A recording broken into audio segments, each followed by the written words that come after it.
সময় কেটে যায় ঝড়ের গতিতে। আষাঢ় শ্রাবণ পেরিয়ে প্রকৃতিতে এখন ভাদ্রের আগমন। দর্শিনীর তখন 7 মাস চলছে। বদলেছে অনেক কিছু। তারা নিজেদের বাড়িতে উঠেছে। নিধির সাথে সম্পর্কটা তুই থেকে তুমিতে গিয়েছে। মায়ের আক্রোশ কমেছে। হরমোহন বদলায়নি, নানানভাবে ক্ষতি করার চেষ্টা চালাচ্ছে। দর্শিনীর বড় ভাই প্রদীপ এখন হাঁটাচলা করতে পারছে না। সুমন অবশ্য শক্ত হাতে সংসার চালাচ্ছে। কিন্তু বদলায়নি সমাজ, প্রতিবেশী। প্রতিনিয়ত খারাপ কথা বলে ছোট করে দর্শিনীকে। লজ্জায় মূর্ছা যায় মেয়েটা। কখনো কখনো বা সিংহের ন্যায় গর্জন করে ওঠে। খারাপ কথাগুলোর বিনিময়ে একরাশ ঘৃণা ছুঁড়ে মারে। আজ কোর্টে হিয়ারিং। পাকাপোক্তভাবে আজ কোর্টে শেষ হবে দর্শিনীর বিবাহিক সম্পর্ক। এরপর আর কোনো পিছুটান থাকবে না তার। 4টা মাস সে মানুষটার মুখোমুখি দাঁড়াবে আজ। হয়তো এরপর আর কখনো মানুষটাকে দেখার ভাগ্য তার হবে না, যে মানুষটাকে একটা সময় না পেলে দম বন্ধকর অনুভূতি হতো। আজ সেই মানুষটার সাথে বিচ্ছেদ ঘোষণা করা হবে। প্রকৃতির এই নিষ্ঠুর নির্মম নিয়মগুলো নিয়ে বেঁচে থাকাটা বড্ড মুশকিল। ভাগ্যের নির্মমতা ভেবে ছোট্ট শ্বাস ফেলল দর্শিনী। শাড়ির আঁচলটা ঠিক করতেই বাহির থেকে প্রতাপ সাহার কণ্ঠ ভেসে এলো। মা হলো? দর্শিনী আসছি বলেই হাত ব্যাগটা উঠিয়ে নেয়। ধীর পায়ে বের হয় ঘর থেকে। আগের তুলনায় শরীর তার ভার হয়েছে। শরীরের রং এত শুভ্র হয়েছে যেন মনে হয় একটু শক্ত করে ধরলেই গল গল করে রক্ত বের হবে। গর্ভকালীন সময়টা পৃথিবীর সর্বশ্রেষ্ঠ সময় একটি নারীর জন্য। অথচ দর্শিনী সেই সময়টাতেই লড়ে যাচ্ছে জীবনের ভয়ঙ্কর লড়াইগুলো। হয়তো তার অপ্রাপ্তির বিরাট খাতায় একমাত্র প্রাপ্তি হবে তার সন্তানটা। প্রতাপ সাহা উঠানের মধ্যখানে দাঁড়িয়ে আছে। বাবা আর মেয়ে মিলে শহরের পথে পাড়ি জমাবে। যেতে অনেকটা সময় লাগবে, তবে দুপুর হতে হতে পৌঁছে যাবে নিশ্চয়।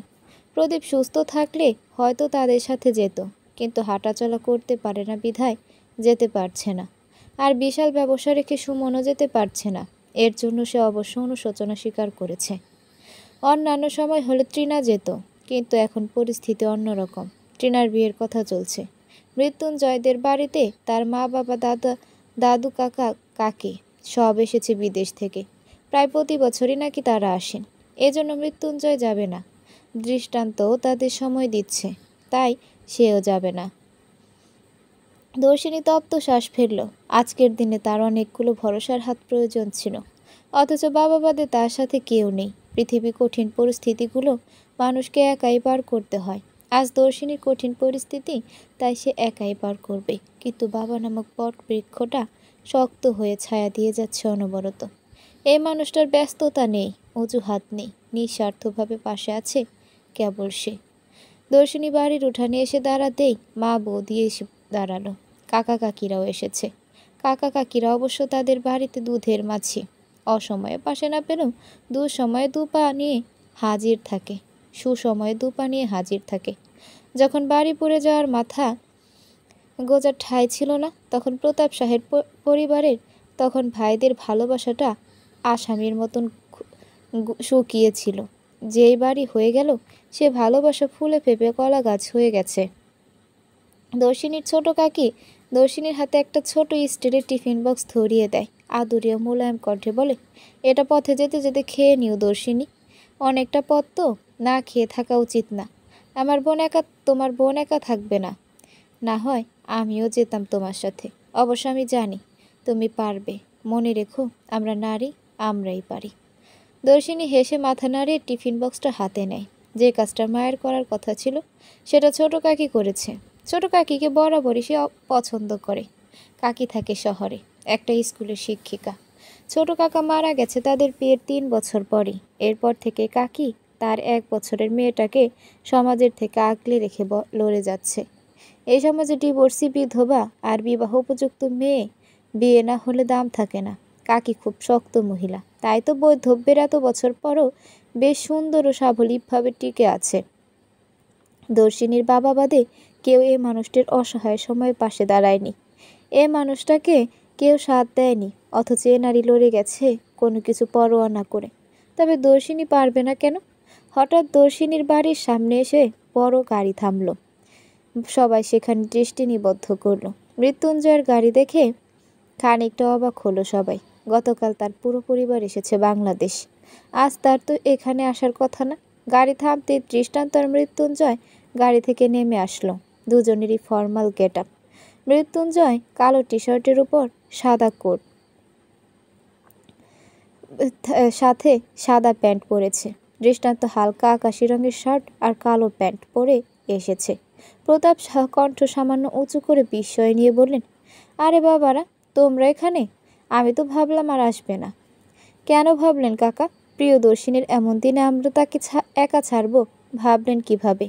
প্রিয়দর্শিনীকে অনুভব করতে হবে তার পুরো পৃথিবী একার না, স্বল্প সময়ে কিছু মানুষ তার সাথে আছে। মৃত্যুঞ্জয়ের কথায় প্রতাপ সাহা সন্তুষ্টির হাসি দিলেন। দৃষ্টান্ত কতক্ষণ ভ্রু কুচকে আশেপাশে তাকিয়ে অদ্ভুত কণ্ঠে বলল, প্রিয়র সাথে কোনো মেয়ে লোক যাবে না? পথে ওর কত রকমের প্রয়োজন হতে পারে। দৃষ্টান্তের দেখে দর্শিনীর হাসি হাসি মুখখানা মুহূর্তেই চুপসে গেল কথা শুনে। নিধি তখন তাদের রান্নাঘরের সামনে দাঁড়িয়ে আছে। মুখটা ভার করে সে বলল, আমিই যেতাম ভাই, কিন্তু এ জায়গাটাও তো সামলাতে হবে। দৃষ্ট স্কুল থেকে ফিরে আমাকে না পেলে হইচই শুরু করবে। তোমাদের দাদা বিছানায়, তারও সব আমার দেখাশোনা করা লাগবে, তাই পারছি না। দৃষ্টান্ত হাসল, ছোট্ট একটা অবহেলার শ্বাস ফেলে মনে মনে তাচ্ছিল্য করে বলল, 3 নাম্বার হাত অজুহাত। দর্শিনীর কথা ঘোরানোর জন্য একটা ফিকে হাসি দিয়ে বলল, আরে সমস্যা নেই বৌদি, আমার তেমন কিছুর প্রয়োজন হবে না। চলো সবাই, দেরি হচ্ছে যে। দর্শিনী খেয়াল করে দেখে আসবে তোমার মিনসে কেমন সুখে আছে। পারলে বাচ্চাটার কথাও ভালো করে মনে করিয়ে দিবে। মেজ কাকির এমন কথায় ভ্রু কুচকালো দর্শিনী। এ মানুষগুলো যে এমন এটা সেটা তার ঢের জানা, কিন্তু দর্শিনীকে অবাক করে দিয়ে তার বড় জেঠু বলে উঠল, ওই ছেলের ঘাড় ধরে বাচ্চার দায়িত্ব নেওয়াবে, যতটুকু দেয় সেটাই লাভ। আর এই বাচ্চা তাদের বংশের, সেই সূত্রে কিছু হাতাতে পারলে তোমারই লাভ। দর্শিনী তাজ্জব মনে জেঠুর দিকে তাকিয়ে রইল। ঘৃণায় শরীর রিড়ি করে উঠল, কণ্ঠ হলো কঠোর। চোখ মুখ শক্ত করে সে বলল, এই বাচ্চা কেবল আমার, ও আমার সন্তান হিসেবে আসছে, কোনো খেলার কুটি না। আর তাছাড়া তোমাদেরও তো ভাবতে হবে না ওকে নিয়ে। আমার সন্তানকে তো আমি আর তোমাদের ঘাড়ে চাপিয়ে দিচ্ছি না, তার তো চিন্তার প্রয়োজন নেই। দর্শিনীর কথাটা সপাটে যেন চর লাগালো কাকা জেঠু জেঠিমার গালে। তারাও কম যায় না। মেজ কাকি মুখ ভেঙচিয়ে বলেই উঠল, এত চ্যাটাং চ্যাটাং কথা কম বলো। মেয়ে, মুখে চোখে তোমার কোনো শোক তাপ নেই। ঘর ভাঙতে চলেছে এমন মেয়ে কিভাবে এত বড় বড় কথা বলে? আমার বোধগম্য হয় না। একে তো প্রেমের বিয়ে, তাও টিকিয়ে রাখতে পারলো না। তোমারও তো কাকি প্রেমের বিয়ে। কাকা বিদেশে বছরের পর বছর না থাকলে তোমার বিয়েটাও টিকতো না। স্বামী তার স্ত্রীর জ্বালায় দেশে আসতে চায় না, এর যে লজ্জা আছে।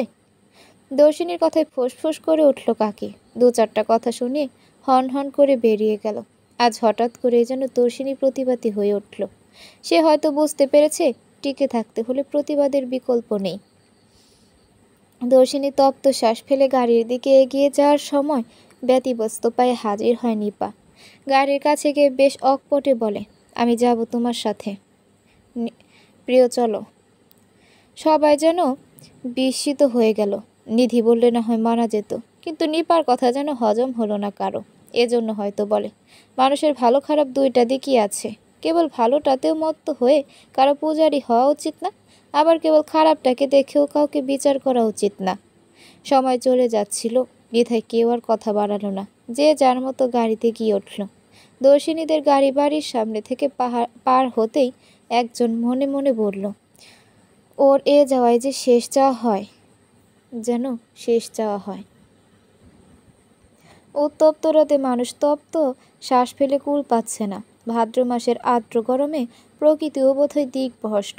দর্শিনীদের গাড়ি মাত্র কোর্টের সামনে এসে দাঁড়িয়েছে। চারপাশে ভিড়, ব্যস্ত পথচারীর পদাচরণে গরম যেন প্রতি মিনিটে মিনিটে দ্বিগুণ বৃদ্ধি পাচ্ছে। দর্শিনীর ফর্সা গোলগাল মুখখানা লাল টকটকে হয়ে আছে। ঘামের জন্য কপালে লেপ্টে আছে চুল। কোমর অবধি লম্বা বেনিটা শোভা পাচ্ছে ঘাড়ের ডান দিকে। শরীরে ডুমুর ফুলরাঙা শাড়ি, কপালে টিপ, সাথে মোটা সোটা শরীর। খুব আদরে লাগছে তাকে। মনে হয় যেন একটু আদর করে তার গালগুলো টেনে দিলে খারাপ হতো না। মৃত্যুঞ্জয় গাড়ির ভেতর থেকে জলের বোতলটা নিয়ে এগিয়ে দিল দর্শিনীর দিকে, সাথে পকেট থেকে বের করা শুভ্র রাঙা রুমালটাও। দর্শিনী ভ্রু কুঁচকে তাকালেই চোখ দিয়ে ইশারা করে ক্ষীণ স্বরে বলল, রুমালটা দিয়ে মুখটা মুছুন, আর জলটুকু খান তো, ঘেমে নিয়ে কি বৃষ্টি অবস্থা হয়েছে মুখটার, নিন ধরুন। দর্শিনী আশপাশ তাকালো। মনের মাঝে তার কেমন এক উত্তেজনা। মাঝে মাঝে শরীরটাও মৃদু কেঁপে উঠেছে সেই উত্তেজনায়। এতদিন পর মানুষটাকে দেখে তার বুকের তোলপাড় ভয়াবহ রূপ ধারণ করবে না তো আবার? ধৈর্য ধরে টিকে থাকতে পারবে তো সে? নাকি বিক্ষিপ্ত অনুভূতিগুলো ছিটকে বেরিয়ে আসবে? পারবে তো সে নিজেকে সামলাতে? বরাবরই ভালোবাসার কাছে মানুষ বেহায়া হয়ে যায়, শেষ মুহূর্তে এসেও সেও কি বেহায়ামি করবে? হঠাৎ দর্শনী অনুভব করলো তার মুখে আদরে ছোঁয়া দিয়ে কেউ ঘামটুকু মুছে দিচ্ছে। প্রথমে ভাবলো হয়তো বাবা, কিন্তু পরক্ষণেই মানুষটার দিকে তাকিয়ে দর্শনী হতভম্ব। ছোট বৌদি এত আদর যত্ন করে তার মুখ মুছিয়ে দিচ্ছে। দর্শনী যেন কিছু বলতে গিয়েও বলতে পারল না। এই মানুষটিকে যে তার বড্ড অচেনা মনে হচ্ছে। নিপা ঘাম মুছতে মুছতে জলের বোতলের মুখটা খুলে দর্শিনীর দিকে এগিয়ে দিল। শীতল কণ্ঠে বলল, জলটা খাও প্রিয়। দর্শিনী কাপা হাতে জলটা নিল, ধীর গতিতে পান করল। তন্মধ্যে বহুল পরিচিত কালো চকচকে গাড়িটা তাদের সামনে এসে দাঁড়ালো। চিরপরিচিত গাড়িটা দেখে আকস্মিক নাকে মুখে জল উঠে গেল তার। অনবরত সে কাশতে লাগলো। মৃত্যুঞ্জয় প্রতাপ দৃষ্টান্ত নিপা হঠাৎই ভ্যাচাকা খেয়ে গেল। সবাই উৎকণ্ঠা নিয়ে তার মাথায় পিঠে হাত বুলিয়ে ঠান্ডা করার চেষ্টায় নিমজ্জিত হলো। এর মাঝেই ছুটে আসলো বিহু। উৎকণ্ঠা নিয়ে ব্যতিব্যস্ত হয়ে প্রশ্ন করল, কি হয়েছে বৌদি? ইস, মুখটা কেমন লাল হয়ে গেছে তোর। রোদের মাঝে এখানে ওরে দাঁড় না করিয়ে ভেতরে নিয়ে গিয়ে বসাতেও তো পারেন। বিহুর পিছে পিছে গাড়ি থেকে নেমে বিপ্রতীপ, মোহনা, মায়া, নিলয় কুমার হাঁ হয়ে তাকিয়ে আছে। তাদের নিজেদের চোখকে বিশ্বাস করতে পারছে না। এ কাকে দেখছে তারা? দর্শিনীর এ কী রূপ! সবার জন্য হতভম্ব অবস্থা। পারছে না তার একটা ভ্রম বলে উড়িয়ে দিতে, আর না পারছে সত্য বলে মেনে নিতে। মোহনা হাঁ হয়ে দর্শিনীর মুখ থেকে পা অবধি চোখ বুলালো। ফুলে ওঠা পেটটার দিকে গিয়ে দৃষ্টি আটকালো। চোখের পাতা পড়ল না, মরি নড়ল না। মোহনার বিস্ময় আকাশ ছুঁয়েছে। ছেলে আর স্বামীর দিকে তাকিয়ে দেখে তাদেরও এক দশা। মোহনা বিপ্রদীপের কোনোয় কিঞ্চিত ধাক্কা দিল, বিপ্রদীপের ধ্যান কাটল। হতভম্ব ভাব এখনো বিদ্যমান। তার শরীর বেয়ে ঘামের সরু রেখা গড়িয়ে পড়ছে। সে মায়ের দিকে তাকালো, দৃষ্টিতে তার রাজ্যে কৌতূহল। মোহনা ছেলের দৃষ্টির মানে হয়তো বুঝলেন, প্রায় ফিসফিসিয়ে বললেন, কিছু কি বোধগম্য হলো বাবু? বিপ্রদীপ ডানে ভাবে মাথা নাড়িয়ে অদ্ভুত কণ্ঠে বলল, মা, আমাদের সন্তান। দর্শিনীর গর্ভে আমার বংশ, তাই না? মোহনা হকচকালেন, কি উত্তর দিবে ভেবে না পেয়ে সামান্য চোখ রাঙালেন। বিপ্রদীপ পাত্তা দিল না সে দৃষ্টি।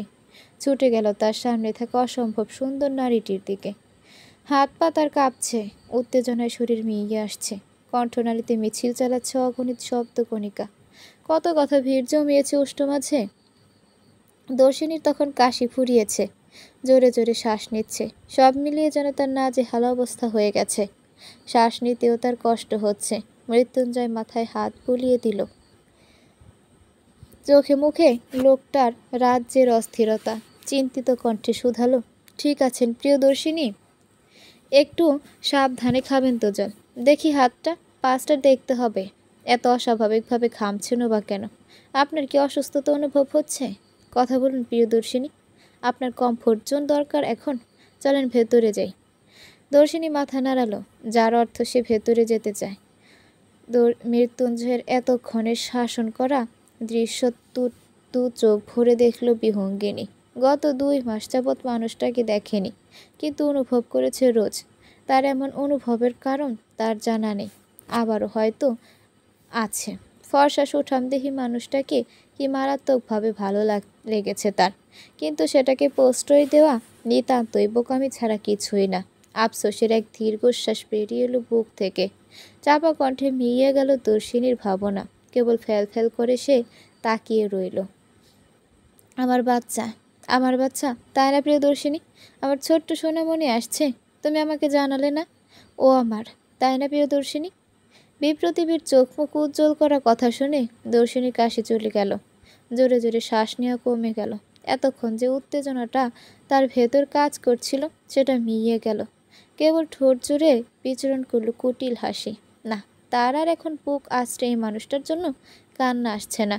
তবে মানুষটাকে দেখার গোপন তৃষ্ণা সেটা মিটিয়ে নিয়েছে সে। বিপ্রতীক আরেক কদম এগিয়ে আসলো।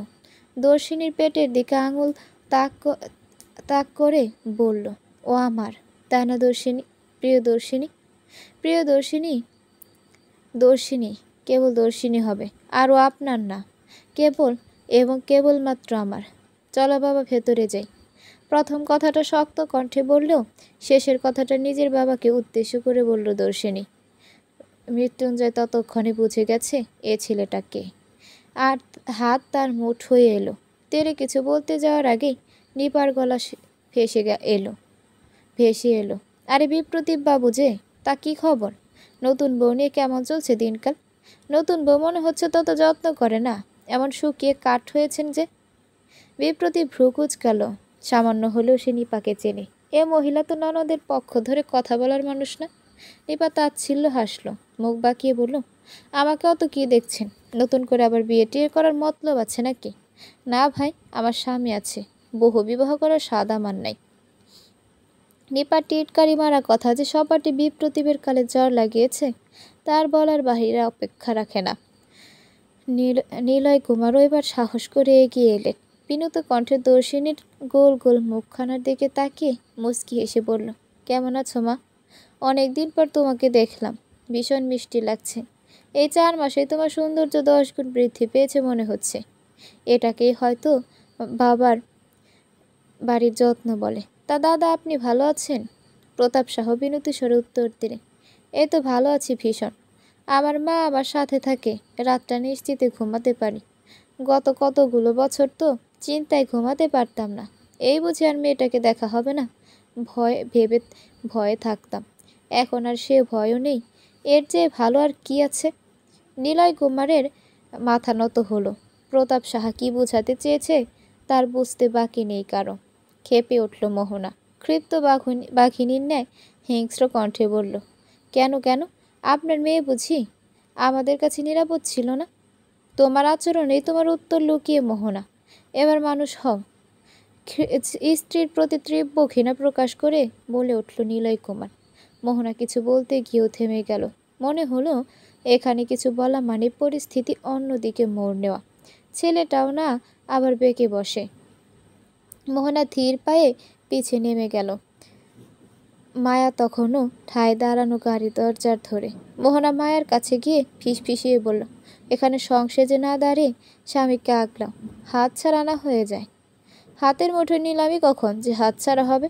আপনার ছেলে গো ভাগারে গিয়ে মরুক, তাতে আমার কি? মায়ের গা ছাড়া এমন উত্তরে মোহনার রাগটা শিরশির করেও বাড়ল। খুব বিশ্রী এক গালি দিয়ে বলে উঠল, তো বিয়ে করেছিস কেন রে? শরীরে জ্বালা মেটানোর জন্য? পতিতা হলেই তো পারতিস। মায়ের সারা শরীর যেন ঘিন ঘিন করে উঠল। মায়ের বয়সী মানুষের এমন কথা তার সহ্য হলো না।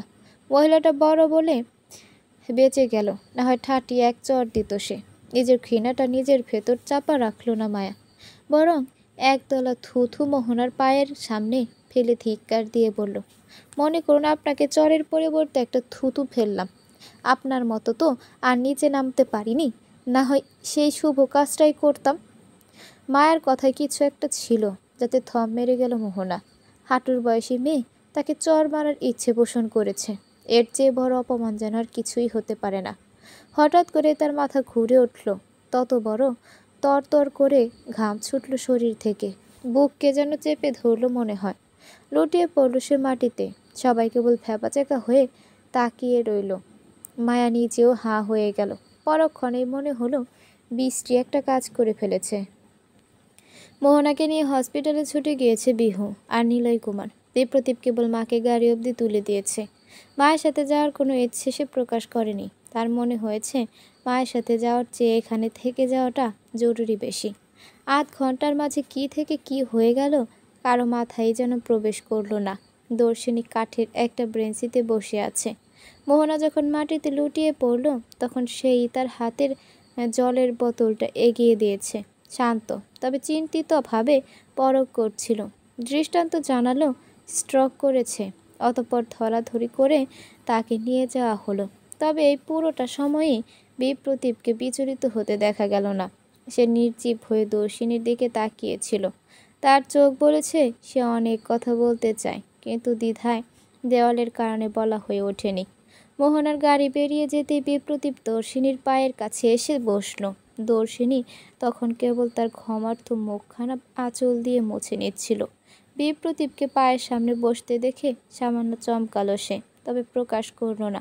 মুখে কাঠিন্য ভাব। মৃত্যুঞ্জয় বাড়িতে কথা বলে এগিয়ে এসে এ দৃশ্য দেখে প্রচণ্ড বিরক্ত হলো। বিরক্ত কণ্ঠে বলল, আজব পাবলিক প্লেসে এসব কেমন কাজ? আপনারা দেখি দারুণ ড্রামাবাজ। বিপ্রতীপের রাগ হলো। কপাল কুঁচকে রাগ সংযত করে বলল, একদম স্বামী স্ত্রীর মাঝে তৃতীয় ব্যক্তি হয়ে নাক গলাতে আসবেন না। হু আর ইউ ম্যান? স্বামী স্ত্রী? হাসা লেব্রু। আমি যেই হই না কেন, অদ্ভুত। অন্তত প্রিয় দর্শিনীর চোখের জলের কারণ নই।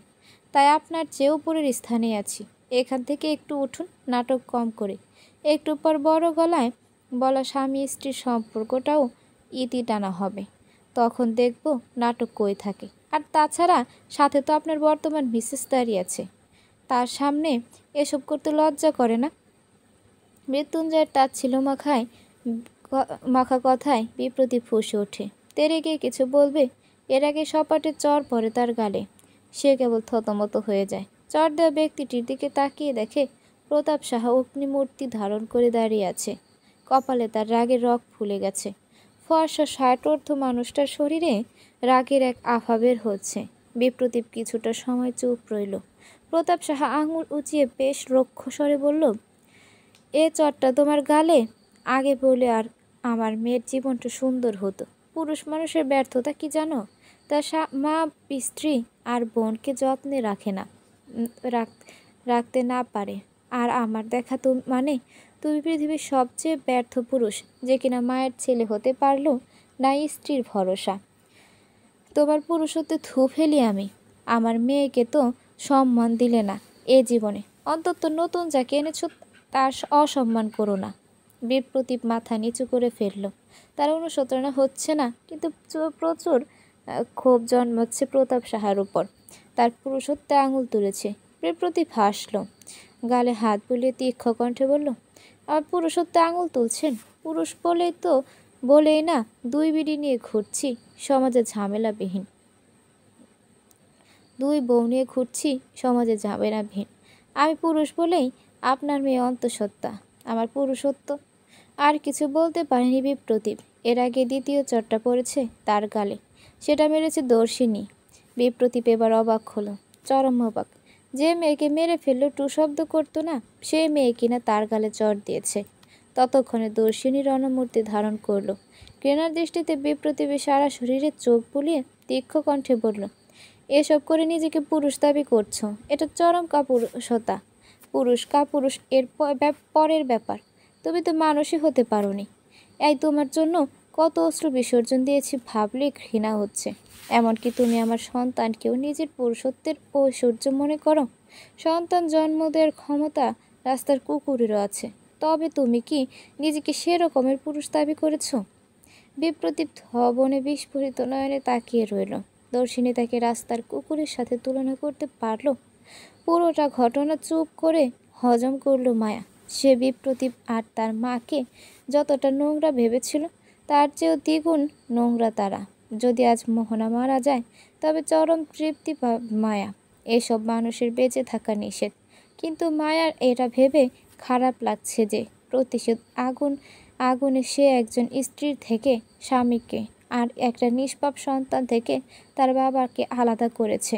কিন্তু এমন পুরুষের নৈকট্য ঠিক কতটা ভালো? হয়তো অজান্তে দর্শিনীর চরম উপকার করেছে সে। থমারা পরিস্থিতিকে শিথিল করতে দর্শিনীদের উকিল আসলো। ভেতরে যাওয়ার সময় হয়েছে বলে তারা দিল। দর্শিনী সবার অগোচরে চোখের কোণে চিলিক দেওয়া অশ্রুকণাকে মুছে ফেলল। এসব অহেতুক আবেগের মূল্য নেই। দর্শিনীর অশ্রু মোছার জন্য পরখ করল মৃত্যুঞ্জয়। তার রাগ হলো, এমন নিচু স্তরের মানুষের জন্য চোখের জল বিসর্জন দেওয়া নেহাতি বোকামি ছাড়া কিছুই না। মৃত্যুঞ্জয় রাগ থেকে কর্কশ কণ্ঠে বলল, আসুন দর্শিনী, আমাদেরকে যেতে হবে। দর্শিনী খানিক চমকালো গম্ভীর কণ্ঠে, তার উপর অবাক হলো নামটা শুনে। মৃত্যুঞ্জয় কখনো তাকে এভাবে ডাকেনি। অতঃপর মৃত্যুঞ্জয়ের কঠিন দৃষ্টি দেখে ব্যাপারটা আঁচ করে দর্শিনী বিপ্রতিভ এত অধিকারীর থেকে ডাক শুনে ফ্যাল ফ্যাল করে তাকিয়ে রইল। দর্শিনী বিপ্রতিভের মনের ভাবনাও বুঝল না। হঠাৎ কি মনে করে অদ্ভুত কণ্ঠে বলল, দর্শিনী না, প্রিয় দর্শিনী হবে ভিনদেশি সাহেব। চলুন না, যাও যাক একদিন।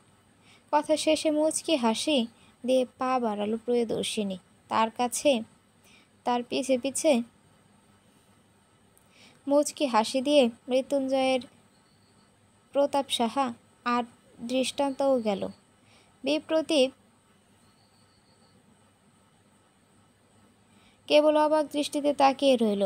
দর্শিনী যেন তাকে আঙুল দিয়ে নাম ঢাকার অধিকারের গল্প শুনিয়ে গেল, যে গল্পে বিপ্রতীপ এক তাচ্ছিল্যের পাত্র, যে এক পেয়ে হারানো নিম্ন শ্রেণীর।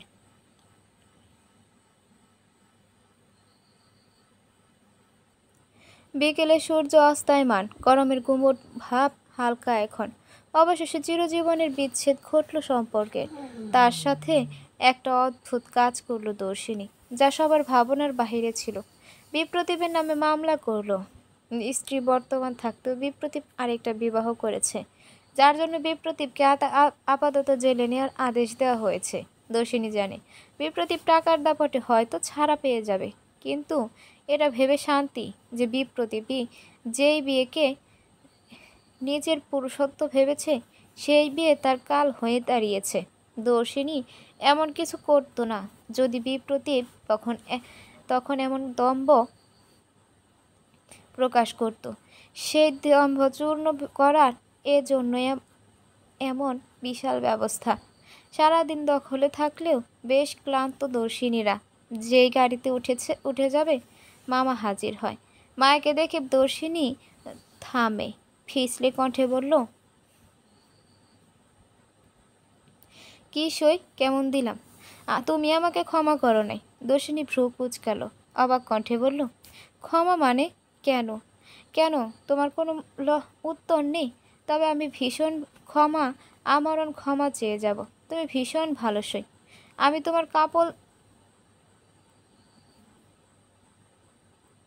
তোমার কপাল পোড়ালাম। ভাগ্য লিখেন সৃষ্টিকর্তা, তুমি আমি উপলক্ষ মাত্র। তবে হ্যাঁ, আমার সংসার সুখের না হোক, তবে নড়বড় হলেও আমার ছিল। সেই সংসারটাকে ভাঙার জন্য আমি মায়া নামক মেয়েটাকে ক্ষমা করব না। একজন সন্তানের মা হিসেবে আমার সন্তানকে এতিম বানানো মানুষটাকে আমি ক্ষমা করব না। দীর্ঘশ্বাসেরও একটা অভিশাপ থাকে, তবে সাইজের প্রতি আমার অভিযোগ নেই। তবে সইয়ের প্রতি আমার অভিযোগ নেই। মায়া মাথা নত করল।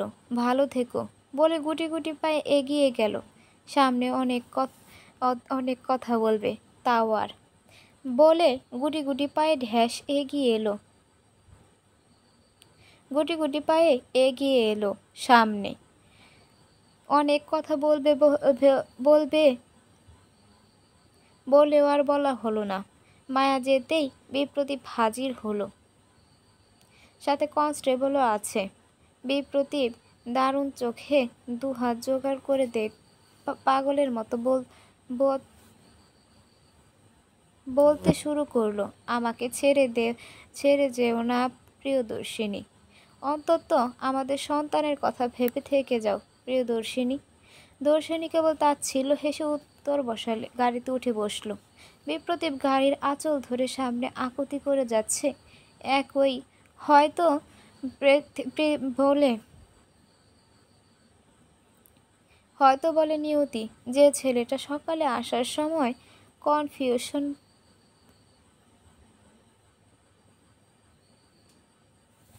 দর্শিনী মাথায় এলিয়ে দিল সিটে। অদ্ভুত হলেও সত্যি, আজ নিপা তার অনেক যত্ন করছে।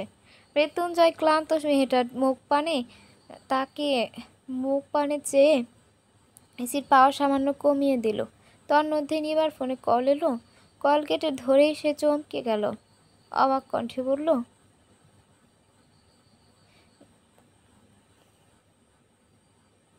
গাড়িতে থাকা মানুষগুলোই উদ্দেশ্য। বলল, আজ ট্রিনার আশীর্বাদ হয়ে গেছে।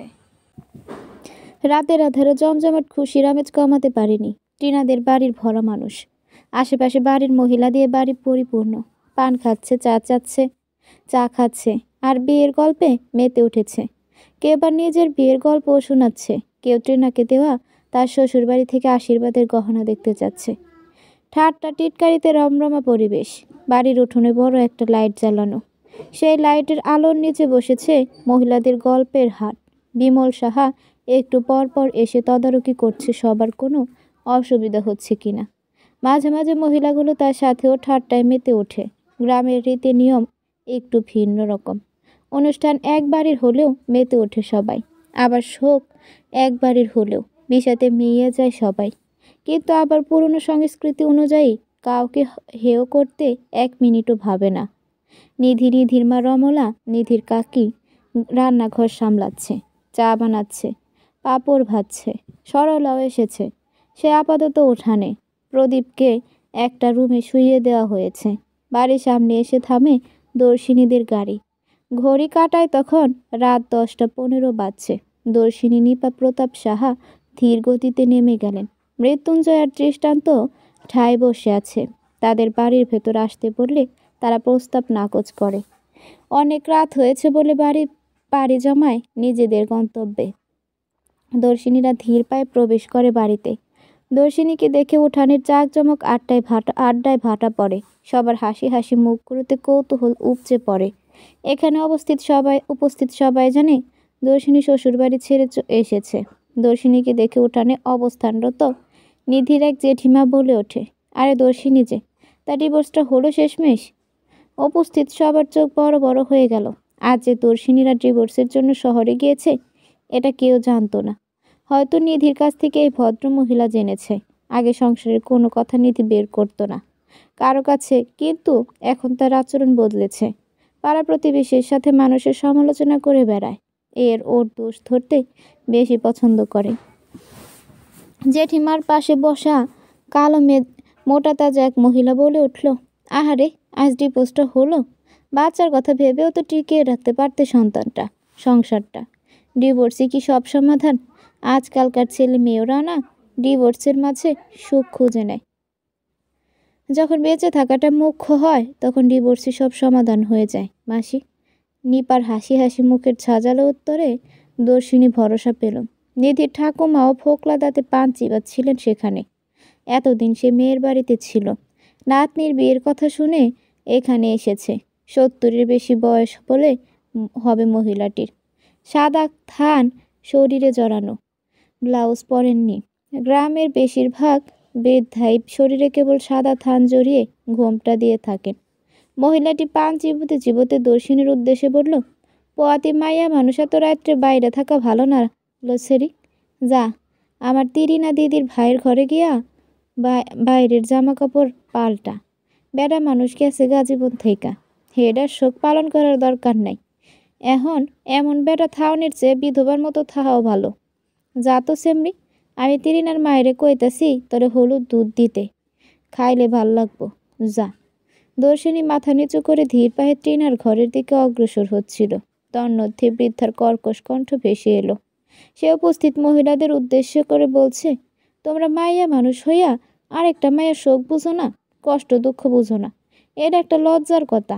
এই সেমডিটার উপর দিয়ে কি যাইতেছে সেটা যদি বুঝতা তাইলে এমন তামাশা করতে পারতা না। দর্শিনী আর দাঁড়ালো না, ট্রিনার ঘরে ধীর পায়ে প্রবেশ করলো। আসলে যুগ বদলানোর সাথে মন মানসিকতা বদলায়, এ ধারণাটা ভুল। না হয় এ যুগের মানুষ হয়ে মহিলাগুলো তাকে ভৎসনা করতো না। আর না ঠাকুমা আগের যুগের হয়েও তার পক্ষে কথা বলতো। সমাজ শিক্ষিত হচ্ছে ঠিক, বিবেক আজও মূর্খই রইল। ট্রিনার ঘরের লাইট বন্ধ, উত্তর দিকের জানালাটা খোলা। সেখানে শাড়ি পরা এক নারীর অবয়ব দেখা যাচ্ছে। জানালার এই দিকটায় মানুষজনের আসা যাওয়া নেই, কেবল গাছপালা আর খোলামেলা জায়গা। দর্শিনী ঘরে ঢুকে দরজাটা হালকা করে চাপিয়ে দিল। ট্রিনার সামান্য ধ্যান ভাঙল। দর্শিনী তৎক্ষণে ট্রিনার পাশাপাশি এসে দাঁড়িয়েছে। চাঁদের আলোয় হালকা উজ্জ্বল দুই নারীর মুখমণ্ডল। ট্রিনা দর্শিনীর দিকে তাকিয়ে হাসি দিল, ক্ষীণ কণ্ঠে বলল, হ্যাপি ইন্ডিপেন্ডেন্ট ডে প্রিয়াদি। এই সময় এমন কথায় ভ্রু কুঁচকাল দর্শিনী। অতীব আশ্চর্যিত ভঙ্গিমায় বলল, আজ স্বাধীনতা দিবস হতে যাবে কেন? কি বলছিস এসব?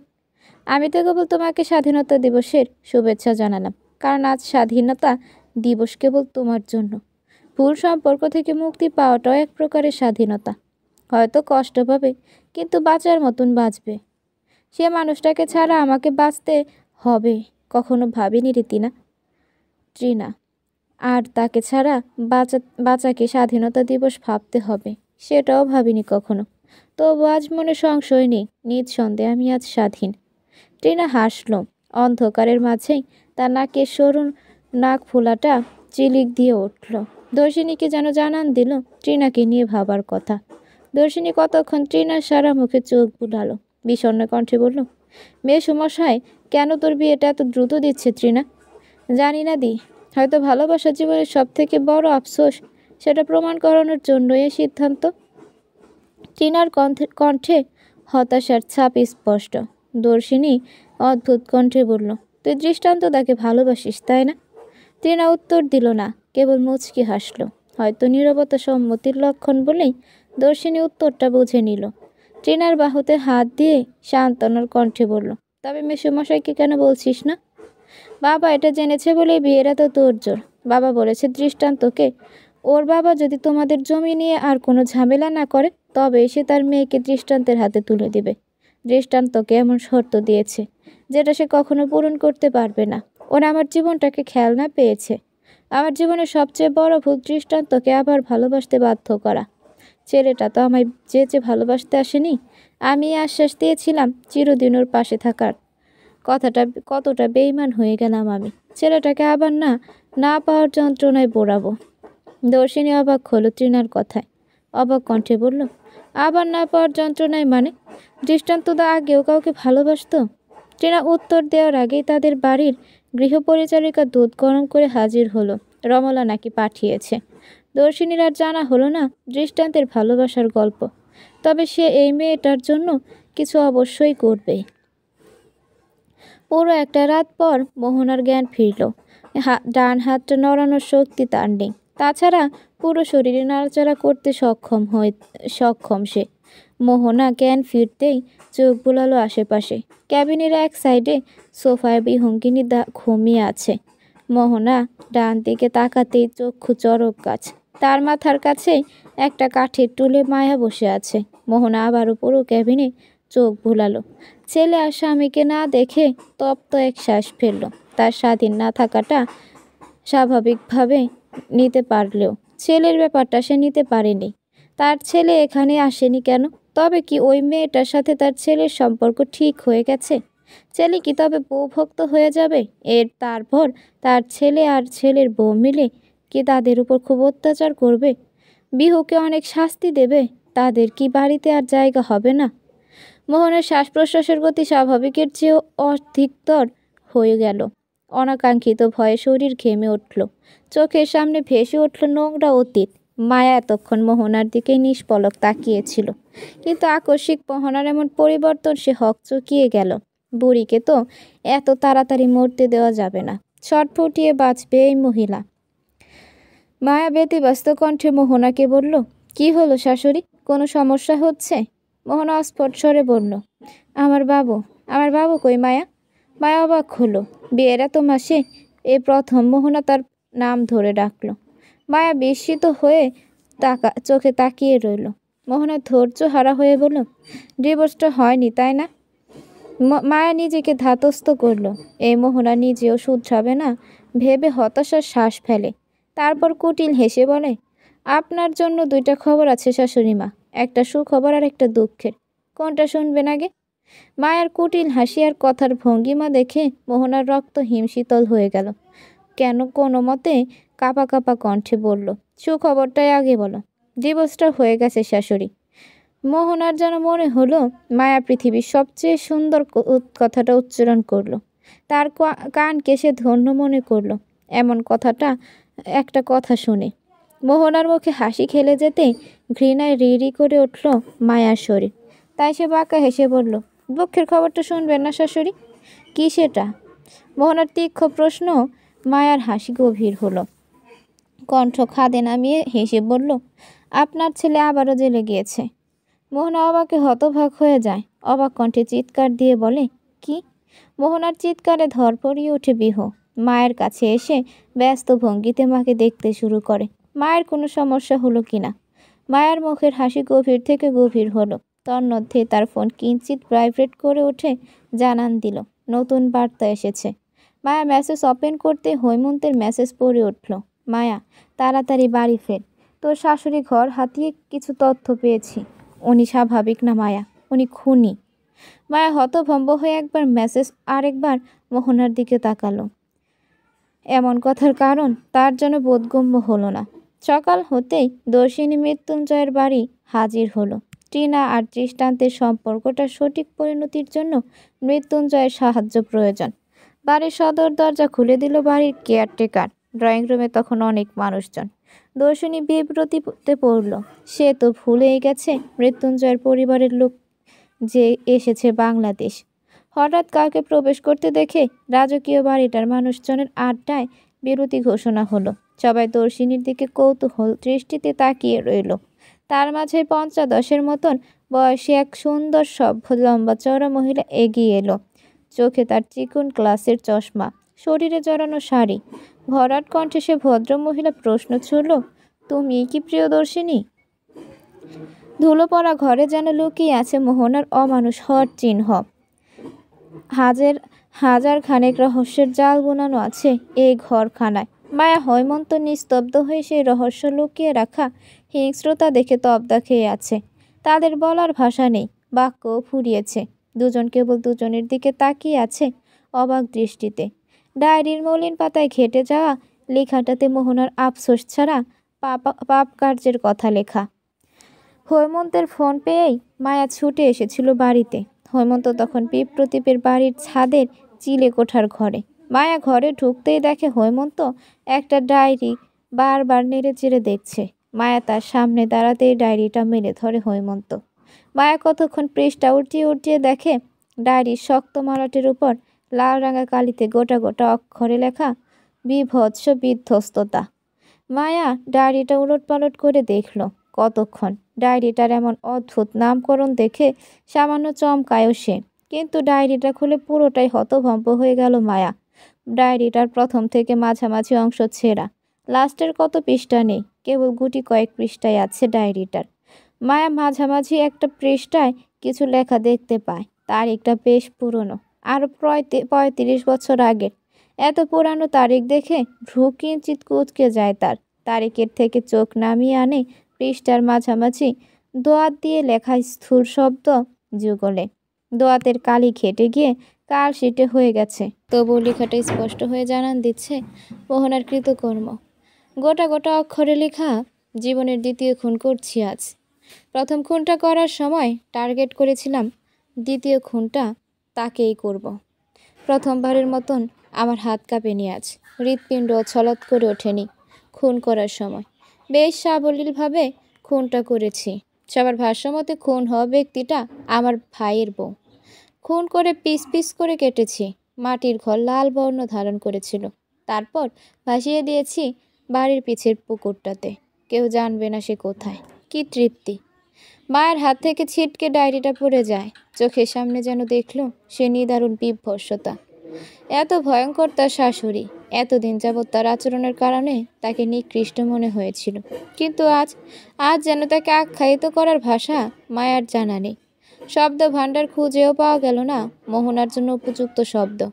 মানুষ এতটা খারাপ কিভাবে হয়? হৈমন্ত ডায়েরিটা উঠালো। হৈমন্তের মাঝে কোনো পরিবর্তন নেই, কারণ সে হয়তো আগেই পড়ে ফেলেছে। মায়ার শরীর অনবরত কাঁপছে আর ঘামছে। এমন নিষ্ঠুর মেয়ে মানুষ হতে পারে কখনো? হৈমন্ত মায়ার আঁচল টেনে মায়ার মুখের ঘামটুকু মুছে দেয় যত্নে। বাহুতে হাত রেখে ভরসা দেয়। চোখ দিয়ে ইশারা করে পরের পৃষ্ঠাগুলো পড়তে থাকে। মায়া আবার পৃষ্ঠা উল্টায়। মাঝের পৃষ্ঠাগুলো ছেঁড়া। 2-3 দিন 1-2-3 করে পৃষ্ঠা উল্টাতে উল্টাতে ঠিক 6ষ্ঠ নাম্বার পৃষ্ঠার মাঝামাঝি আরেকটা লেখা চোখে পড়ল মায়ার। মায়া নিজেকে শক্ত করল এই ভেবে যে হয়তো আরও বিভৎস কিছু আছে ডায়েরিটার মাঝে। এই লেখাটা লেখা হয়েছে আগের লেখাটার 2-3 মাস পর। এই নিয়ে তৃতীয় খুনটা করেই ফেললাম। মানুষ জানবে না আমার ভাই আমার হাতে খুন হয়েছে। আহারে বেচারা, খুব কষ্ট দিয়ে মেরেছি তোকে, তাই না রে? মানুষ তোর লাশটা দেখলে আফসোসের সাথে বলবে, আহারে কৃষ্ণকমল, লোকটা কতই না ভালো ছিল, ফাঁসি দিয়ে মরল কেন? নিশ্চয়ই বউটা পরপুরুষের সাথে গিয়েছে বলে এ কাজ করলো লোকটা।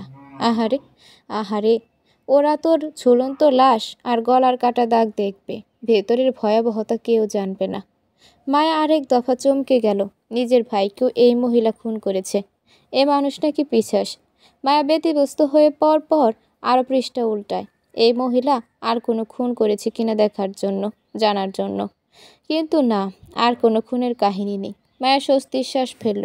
এই মহিলাকে রীতিমতো তার ভয় করছে এখন। এই মহিলা যে স্বাভাবিক না, বোঝাই যাচ্ছে। মারাত্মক রকমের মানসিক সমস্যার রোগী তার বলার বাহিরে রাখে না। স্বাভাবিক মানুষ কখনো এমন করতে পারে না নিশ্চয়ই। মায়া ডায়েরিটা বন্ধ করে নিলেই থামিয়ে দেয় হৈমন্ত। ধীর কণ্ঠে বলে, আরও কিছু লেখা আছে, শেষ পৃষ্ঠায় দেখ। মায়া অবাক হয়। আরও কিছু লেখা আছে মানে? এই মহিলা কি আরও খুন করেছে? কাকে করেছে? মায়া বিদ্যুতের গতিতে আরও ডায়েরিটা খুলে। শেষ পৃষ্ঠার চোখ যেতে চক্ষু চড়ক গাছ। ডায়েরিটা পুরনো। সেখানে লেখা আছে প্রতিটা ঘটনাকাল, সময় পুরনো। কিন্তু এই লেখাটা পুরনো না, কয়েকদিনের মাঝেই লিখেছে। তার একটা প্রায় মাসখানেক আগের। কালো বল পেন দিয়ে হয়তো লিখেছে। লেখাটা, আমার মৃত্যু ক্ষুধা অনেক বছর আগেই মিটে গিয়েছিল, কিন্তু কে জানতো এত বছর পর আবার তা জেগে উঠবে। আমি আবার রক্ত মাখাবো হাতে। খুব শীঘ্রই পড়তে যাচ্ছে আরেকটা লাশ। সময়ের অপেক্ষা কেবল। মায়া একবার লেখাটা আরেকবার হৈমন্তর দিকে দৃষ্টি নিবদ্ধ করছে। তার চোখ ব্যক্ত করছে কত রকমের কথা। হৈমন্ত মায়ার অবস্থা বুঝল। ধীর গতিতে মায়ার হাতে নিজের হাতে রাখল। আশ্বাসের স্বরে বলল, ভয় পাস না, আমি আছি তো। এই মহিলাকে আর কারো মৃত্যুর কারণ হতে দেওয়া যাবে না। 3টা খুন করেছে সে। নিজের ভাই আর বৌদিকে খুন করেছে, কিন্তু আরেকজনটা কে সেটা বের করতে হবে আমাদের। আর তাছাড়া সে পরবর্তী কাকে নিশানা করেছে সেটাও খুঁজে বের করতে হবে আমাদের। আমরা পারবো। শেষ টার্গেট আমি না তো? হৈমন্ত কেঁপে উঠল মায়ের প্রশ্নে। সত্যিই তো। সে তো এটা ভেবে দেখেনি শেষ টার্গেট তো মায়াও হতে পারে, কারণ ইদানিং মায়া এ মহিলাকে জ্বালাচ্ছে, খেপাচ্ছে। নিজের ভয়টা নিজের মনেই রাখলো হৈমন্ত। ভরসার স্বরে বলল, আরে না, তুই হবি কেন? আর তুই হলেও বাকি, আমি আছি না তোর সাথে? আমি তোর ঢাল হয়ে দাঁড়াবো, ভাবিস না। আবার দর্শিনী দিদিও হতে পারে, সাবধানে থাকতে হবে। হৈমন্ত যতই আশ্বাস দেখ, মায়ার মনে খুঁতখুঁত রয়েই গেল। যতটুকু মনে হয়েছে মোহনার ভয়ঙ্কর মহিলা। শেষ টার্গেট খুব সম্ভবত মায়াই হবে। মায়ার নিজেকে সাবধানে রাখতে হবে। তার বোনের জন্য হলেও তাকে বাঁচতে হবে। দারুণ কারুকাজ সজ্জিত সোফার মাঝে গোল হয়ে বসে আছে মৃত্যুঞ্জয়ের বিশাল পরিবার। মধ্যমণি হলো দর্শনী। সবার কৌতূহল দৃষ্টি দর্শিনীর মুখের উপর। দর্শিনীর মনে সামান্য ভয় আর লজ্জা মিলে মিশ্র অনুভূতির সৃষ্টি হচ্ছে। সে যখন প্রবেশ করলো বাড়িতে, যে ভদ্র মহিলা তার নাম জিজ্ঞেস করেছিল, সে মহিলা তার পাশে বসে আছে হাসি হাসি মুখে। তার আশেপাশের অনেক মানুষ, 7-8 বছরের একটা ফর্সা ধবধবে ছেলেও আছে। এটা যে পুরো বিদেশি দেখেই বোঝা যাচ্ছে। দর্শিনী কৌতূহলী দৃষ্টি এদিক ওদিক ঘুরে আমতা আমতা করে বলল, মৃত্যুঞ্জয় কোথায়? পাশের মহিলাটি মুচকি হাসলো। দর্শিনীর মাথায় হাত বুলিয়ে বলল, ও তো নিজের ঘরে আছে। তুমি ভালো আছো তো মা? দর্শিনী অবাক হলো এই অপরিচিত মহিলার আচরণে। এত সুন্দর ব্যবহার। দর্শিনী হাসি মুখে উত্তর দিল, হ্যাঁ আন্টি, ভালো আছি। আপনি ভালো আছেন তো? আমি ভালো আছি মা। তোমাকে দেখার বড্ড ইচ্ছে ছিল, আজ পূরণ হলো। তুমি ভারী মিষ্টি। প্রেগনেন্সির কারণে বোধহয় আরও বেশি মিষ্টি লাগছে। দর্শিনী কিঞ্চিত অবাক হলো মহিলার কথায়, কিন্তু অবাক ভাবটা নিজের ভেতরেই রাখল। তাছাড়া ভদ্র মহিলা দারুণ বাংলা জানেন, বিদেশি কোনো ছাপ নেই শরীরে। দর্শিনীর ভাবনার মাঝেই তার সামনের সোফায় বসা ফর্সা বাচ্চা ভদ্র মহিলাকে উদ্দেশ্য করে বলল, হু ইজ শি জেম্মা? দর্শিনীর পাশে বসা মহিলাটি মুচকি হাসল। ছেলেটার মাথায় হাত বুলিয়ে মিষ্টি করে বলল, শি ইজ এ ফেরি। তোমার না ফেরি পছন্দ? বাচ্চাটা মাথা ঝাঁকালো, যার অর্থ তার ফেরি পছন্দ। অতঃপর সে দর্শিনীর দিকে তাকিয়ে মিষ্টি করে বলল, আম ধ্রুব। আমি বেঙ্গলিও পারি। জেম্মা শিখিয়েছে। তোমাকে আমার দারুণ লেগেছে ডার্লিং। দর্শিনীর চোখ বড় বড় করে তাকিয়ে থাকে ছেলেটার কথায়। কি পাকা ছেলে, তবে ভীষণ আদরে আর মিষ্টিও। বাংলাটা একটু অশুদ্ধ বলে, কিন্তু দারুণ লাগে। ভদ্রমহিলা এবার দর্শিনীকে সবার সাথে পরিচয় করিয়ে দেয়। ভদ্রমহিলা হলো মৃত্যুঞ্জয়ের মা। পিচ্চিটা মৃত্যুঞ্জয়ের কাকাতো ভাই। মৃত্যুঞ্জয়ের বাবা কাকারা 2 ভাই, আর তাদের 1 বোন আছে। সে বাংলাদেশে থাকে। এছাড়া মৃত্যুঞ্জয়দের পরিবারের সবাই বিদেশি। মৃত্যুঞ্জয়ের কাকি সেই দেশেরই মহিলা। সবাই বেশ ভালো ও মিশুক। দর্শিনী এক নিমিষেই পুরো পরিবারটাকে দারুণ লেগে যায়।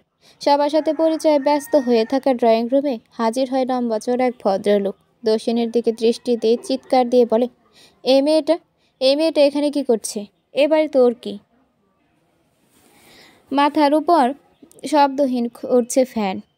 পরিবেশটা একদম নীরব। এতক্ষণের কৌতূহল আনন্দ সব চাপা পড়ে গিয়েছে আকস্মিক ভীতির কাছে। দর্শিনী হতভম্ব হয়ে তাকিয়ে বোঝার চেষ্টা করছে এখানে হলোটা কি।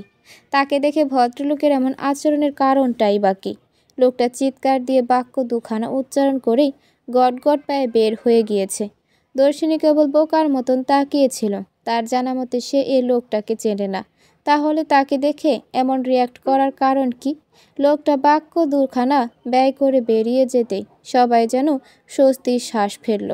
মৃত্যুঞ্জয়ের কাকি ধীর গতিতে বলল, গুড লাক আমাদের। মৃত্যুঞ্জয় এমন উচ্চ কণ্ঠ শুনলে ভয়ঙ্কর কিছু হয়ে যেত। দর্শিনীর পাশের ভদ্র মহিলাটাও মাথা নাড়ালো। দর্শিনী তখনও সবাইকে দেখে যাচ্ছে। তার মাথায় কিছুই ঢুকলো না। মৃত্যুঞ্জয়ের মায়ের দিকে তাকিয়ে দর্শিনী শীতল কণ্ঠে প্রশ্ন করল, উনিকে? আর আমাকে দেখে বা এমন করলো কেন? আমি তো ওনাকে চিনিই না। মৃত্যুঞ্জয়ের মা দেবশ্রী রায় মিষ্টি হাসলেন। দর্শিনীর মাথায় হাত বুলিয়ে বললেন, উনি মৃত্যুঞ্জয়ের বাবা। আমরা গ্রামে থাকি না বলে হয়তো চিনো না। ভদ্র মহিলার কথায় দর্শিনী ধীর কণ্ঠে বলল, ও আচ্ছা। দেবশ্রী আর মৃত্যুঞ্জয়ের কাকি হেলেনা কি যেন চোখাচোখি করলো। অতপর হেলেনা মিষ্টি হেসে আমতা আমতা করে বলল, দাদা ভাইয়ের কথায় কিছু মনে করো না darling. You are a very very beautiful lady. দাদা ভাইয়ের উচ্চবাক্যের কথা বড় সানকে বলো না কেমন? দর্শিনী ভ্রু কুঁচকাল। সে তো এটাকে স্বাভাবিকভাবে নিতে পারছে না। তার উপর দুজন মহিলার মুখেই কেমন যেন একটা আতঙ্ক দেখা যাচ্ছে। দর্শিনীর কুঁচকানো ভ্রু আরও কুঁচকালো।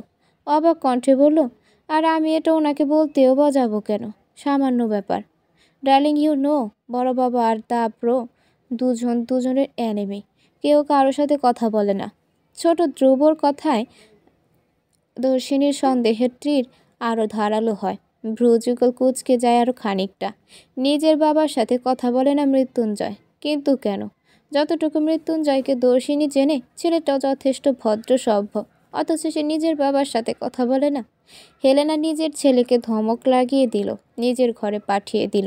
ব্যতিব্যস্ত কণ্ঠে ঘোরানোর আপ্রাণ চেষ্টা করে বলল, আরে বিউটি বার্ড, তুমি কিচ্ছুটি মনে করো না ধ্রুবর কথায়। ও উল্টা পাল্টা বলে। দর্শনী অবাক হলো। কথা ঘোরানোর ভঙ্গিমা দেখে তার অবাক ভাবটা আরও বাড়ল, কিন্তু সে প্রকাশ করল না।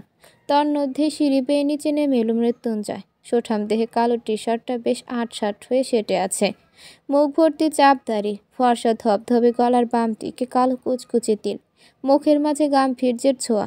চোখ মুখ ফুটে উঠেছে ঘুম ঘুম ভাব। বোঝাই যাচ্ছে মাত্র ঘুম থেকে উঠে এসেছে। দর্শিনী হালকা ঠোঁট এলিয়ে হাসল। সচরাচর মৃত্যুঞ্জয়ের এমন এলোমেলো কিছু কিন্তু গোছানো ভাব দেখা যায় না। বেশ সুদর্শন বলা যায় লোকটাকে। নির্দ্বিধায় মৃত্যুঞ্জয় শেষ সিঁড়িটায় পা রেখে বারবার তাকাতে ঘুম ঘুম চোখ উবে উবে গেল। রাজ্যের বিস্ময় নিয়ে সে মূর্তি হয়ে গেল যেন। প্রিয়দর্শিনী। প্রিয়দর্শিনী এখানে কিভাবে আর কেন? মৃত্যুঞ্জয়ের হতভম্ব অবস্থা দেখে তার কাকি হেসে ওঠে। মেয়েটা বিদেশি হলেও বাঙালিদের মতো আন্তরিক, খুব সুন্দর বাংলাও পারেন। শরীরে শাড়ি জড়ানো, বাদামি রাঙা চুলগুচ্ছ, ধবধবে সাদা মুখখানায় শোভা পাচ্ছে লাল টকটকে টিপ, সিঁথির মাঝে মোটা করে সিঁদুর। নির্দ্বিধায় বলা যায় সে ভীষণ সভ্য নারী। এদেশে এলে যে ভিনদেশি চালচলন দৃষ্টিকটু লাগবে, এটা যেন তার ঢের জানা। তাই এই দেশের মতনই তার সাজগোজ। মৃত্যুঞ্জয় নিজের অবাক ভাবটা গিলে নিল। দর্শিনীর দিকে তাকিয়ে গিয়ে ধীর কণ্ঠে বলল, বাহ, আজ যে চাঁদের হাট বসেছে আমার বাড়িতে। তা চন্দ্রাবতী, আমাদের বাড়িটা আপনার পদধূলি দিয়ে ধন্য করার কারণ জানাবেন কি এই অধমকে? আমার টানে যে আসেনি সে আমি বড্ড জানি। শেষের কথাটা বলে খিলখিল করে হেসে উঠল মৃত্যুঞ্জয়। ওর সাথে তাল মিলিয়ে মা কাকিও হেসে দিল। দর্শিনী বড় বড় চোখ করে তাকিয়ে রইল মৃত্যুঞ্জয়ের দিকে। আজ সে একের পর এক অবাক হয়েই যাচ্ছে। আজ যেন তার অবাক হওয়ার দিন।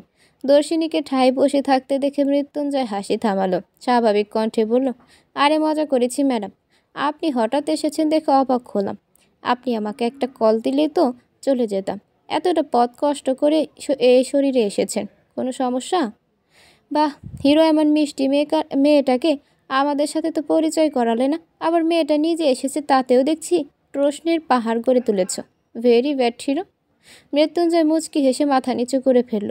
এদিক ওদিক তাকিয়ে কথা ঘুরিয়ে বলল, আরে ফুলবো, তুমিও না অনেক পিঞ্চ মারতে পারো। হেলেনা মৃত্যুঞ্জয়ের কথায় হো হো করে হেসে উঠল।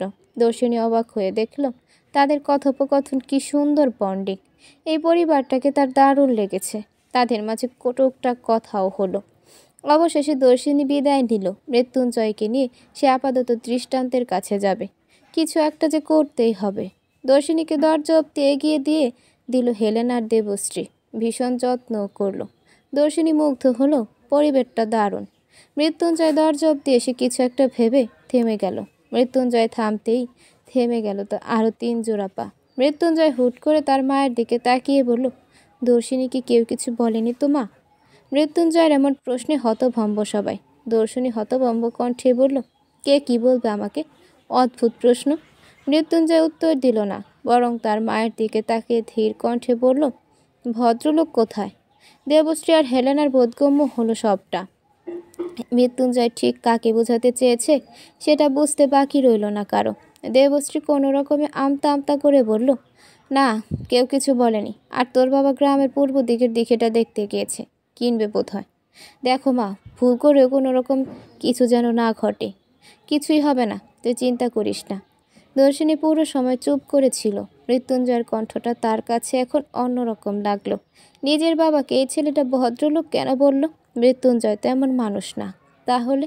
মৃত্যুঞ্জয় ছোট শ্বাস ফেলে বের হতে নিলেই দেবশ্রী অসহায় কণ্ঠে বলল, 3টা বছর যাবত এই কাঠিন্যতায় বজায় রেখেছিস, একটু নরম হওয়া যায় না বাবা? মৃত্যুঞ্জয় গটগট পায়ে বের হয়ে গেল উত্তরবিহীন। হতাশার শ্বাস ফেলল দেবশ্রী আর হেলেনা। দর্শিনী কেবল কুড়িয়ে নিয়ে গেল কতগুলো প্রশ্ন।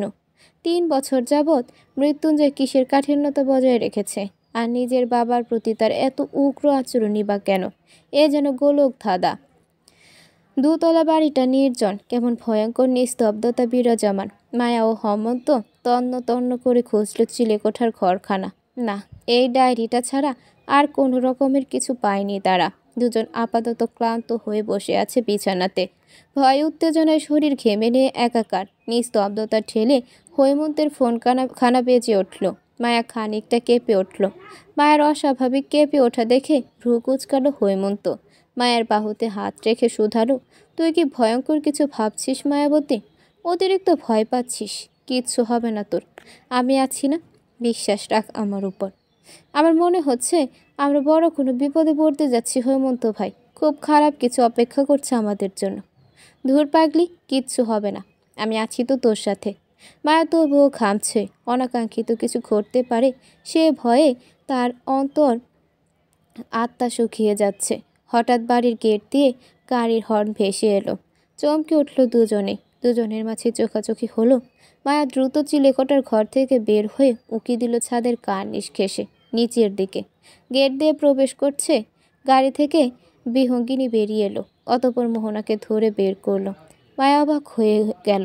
এই অসুস্থ মহিলা হসপিটাল থেকে চলে আসলো কেন? তবে কি মহিলার মাথায় অন্য কিছু আছে? মৃত্যু ক্ষুধা কি তাকে বাড়ি অবধি টেনে আনলো? হৈমন্ত ততক্ষণে চিলেকোঠার ঘর থেকে বেরিয়ে এসেছে। অসুস্থ মোহনাকে বাড়ির ভেতর ঢুকতে দেখে সেও চমকে গেল। মায়ের দিকে তাকিয়ে চঞ্চল কণ্ঠে বলল, এ মহিলা না অসুস্থ? তাহলে চলে এলো যে হসপিটাল থেকে? কিছু কি টের পেল? আমি জানি না হৈমন্ত ভাই, তবে যাই হোক, এখন এ বাড়ি তার আরও গেড়ে বসতে হবে। অনেক রহস্য বাকি আছে। তুমি এখন তাড়াতাড়ি লাফ দিয়ে তোমাদের বিল্ডিংয়ে যাও। হৈমন্ত মাথা নাড়িয়ে সাবধানে থাকিস বলে এক লাফে চলে গেল নিজের ছাদে। মায়া একটা স্বস্তির শ্বাস ফেলল। শাড়ির আঁচলটা দিয়ে কপালের বিন্দু বিন্দু ঘাম মুছে বলল, বাঁচা গেল। কিন্তু মায়া জানে না বাড়ির নিচ থেকে একজন রক্তচক্ষু নিয়ে তাকিয়ে আছে দৃশ্যখানা দেখে। তুমি কি কিছুই করবে না দৃষ্টান্ত দা? পুকুর পাড়ের নির্জন জায়গাটাতে বসে আছে দর্শিনী। তার সামনের পাকা করা বসার জায়গাতে মৃত্যুঞ্জয় আর দৃষ্টান্ত বসা। দর্শিনী প্রশ্নে নড়ে চড়ে বসল দৃষ্টান্ত। দৃষ্টি আর পুকুরের শ্যাওলা জলে তার।